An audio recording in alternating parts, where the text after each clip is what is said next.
Ahojte, vítajte pri našej videoprezentácii, kde vám rozpovieme príbeh vzniku našej kaviarne.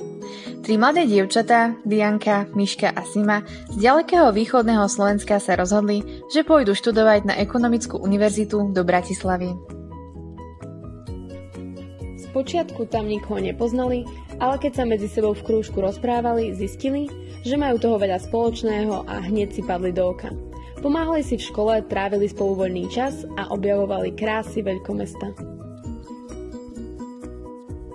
Dni utekali veľmi rýchlo a ani sa nenazdali, ocitli sa na konci bakalárskeho štúdia. Pomaly rozmýšľali, akým smerom sa uberú ďalej a začali sa pohrávať s myšlienkou, že by spolu mohli začať podnikať.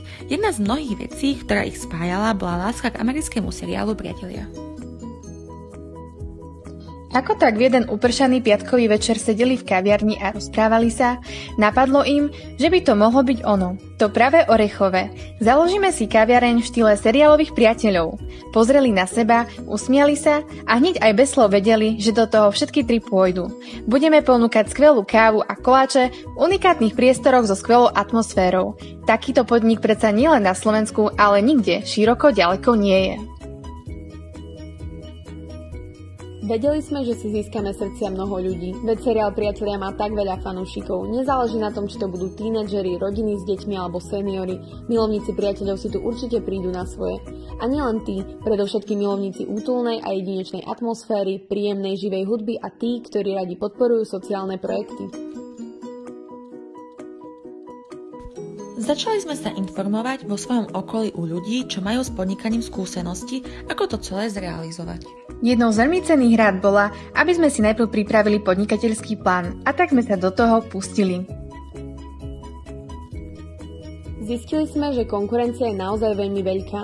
Najväčšiu hrozbu zo strany konkurencie pre nás predstavoval podnik Mondie, ktorý sa nachádza v našej blízkosti. Vyznačuje sa moderným dizajnom, pričom si stále zachováva útulný dojem a zákazníkov oslovili svojim ekologickým aspektom. Podnik Štúrkafe sa nachádza nedaleko a svojich zákazníkov púta svojim štúrovským dobovým dizajnom a originálnym nápadom používania štúrovskej slovenčiny.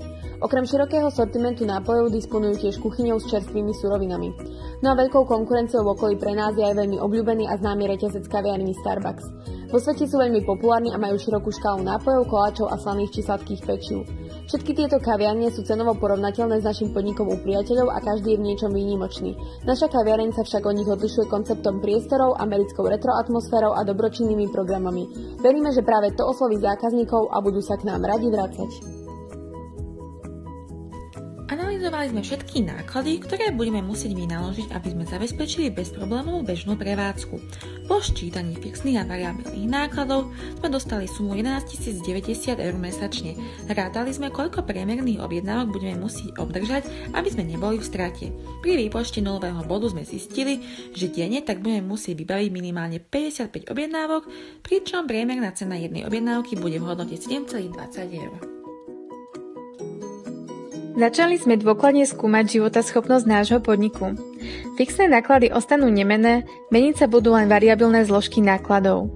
Aj keď pravdepodobne ceny za suroviny budú rásť, počítame s množstevnou zľavou. V dôsledku narastu minimálnej mzdy však počítame s narastom nákladov vynaložených na zamestnancov. Okrem nákladov sa však navýšia aj tržby a návštevnosť. Tá v roku 2022 pravdepodobne vzrastie o 7%, v roku 2023 o ďalšie 4%. Po odčítaní predpokladaných nákladov od tržieb za obdobie 3 rokov sme stále vykazovali zisk. Konkrétne v roku 2021 je predpokladaný zisk vo výške 24 586 eur, v roku 2022 40 790 eur a v roku 2023 44 126 eur. Pri výpočte trhového potenciálu sme rátali s priemernou cenou za objednávku v sume 7 eur aj 20 centov. Keďže náš podnik je situovaný v hlavnom meste Slovenskej republiky, rátali sme predovšetkým s obyvateľmi Bratislavy. Aj keď navštíviť nás samozrejme môžu aj rôzni turisti. Aktívnu časť tohto obyvateľstva tvorí približne 60%, čo predstavuje celkovo 254 656 občanov. Predpokladáme, že koncept našej kaviarne by mohol zaujať približne 6,6% z nich, čo je 16 721 ľudí. Tiež predpokladáme, že 4,4%, a teda 736 ľudí, našu kaviareň navštíví približne 5 krát ročne, čo by bolo spolu 3895 návštev od stálych zákazníkov ročne.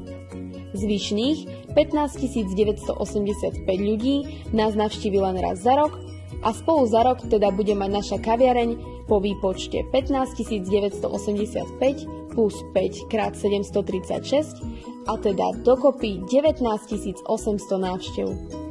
Ďalej predpokladáme, že naša kaviareň u priateľov bude otvorená až 360 dní v roku a teda za deň obdržíme v priemere 55 objednávok. Keď sme už mali vybratý priestor, dodávateľov a šikovných majstrov, ktorí nám to tam zhotovili podľa našich predstav, rozanalizované náklady a potenciálne tržby, sen sa pomaly stával skutočnosťou. Naša najdôležitejšia hodnota, ktorú prinesieme zákazníkom, nebude len skvelá káva a chutné koláče. Chceme pomôcť ľuďom v núdzi, preto sme sa rozhodli, že v našom podniku spustíme predaj s myšlienkou zaplať o jedno viac, kedy zákazník môže zakúpiť o jeden nápoj alebo koláč naviac a ten si potom môže zadarmo vziať človek v núdzi či bez domova. Bolo na čase vymyslieť, ako budeme svoj podnik propagovať a dostaneme sa do povedomia. Založili sme si Instagramový a Facebookový účet. Napísali sme o sebe, postli fotky a oboznámili sme ľudí s plánovanými akciami a podujatiami. Oslovili sme aj známych slovenských influencerov, ktorí by nás mohli spomenúť na svojom Instagrame a YouTube kanáli za samozrejme istú odmenu. Ako dobrý nápad nám tiež prišlo dať si vytlačiť letáčiky a dávať ich ľuďom, ktorí sa nachádzali v okolí nášho podniku, ktorý sa mal čo chvíľa otvárať. Deň D konečne nastal a do podniku zavítalo množstvo zvedavých zákazníkov a milovníkov seriálu. Spokojne sme sa na seba pozreli a z nadšených výrazov zákazníkov sme poznamenali, že tu podnik s takouto tematikou rozhodne chýbal a pevne veríme, že splníme očakávania a požiadavky našich zákazníkov a že sa kaviarni bude dariť. Ďakujeme za pozornosť a dúfame, že na budúce sa vidíme u priateľov.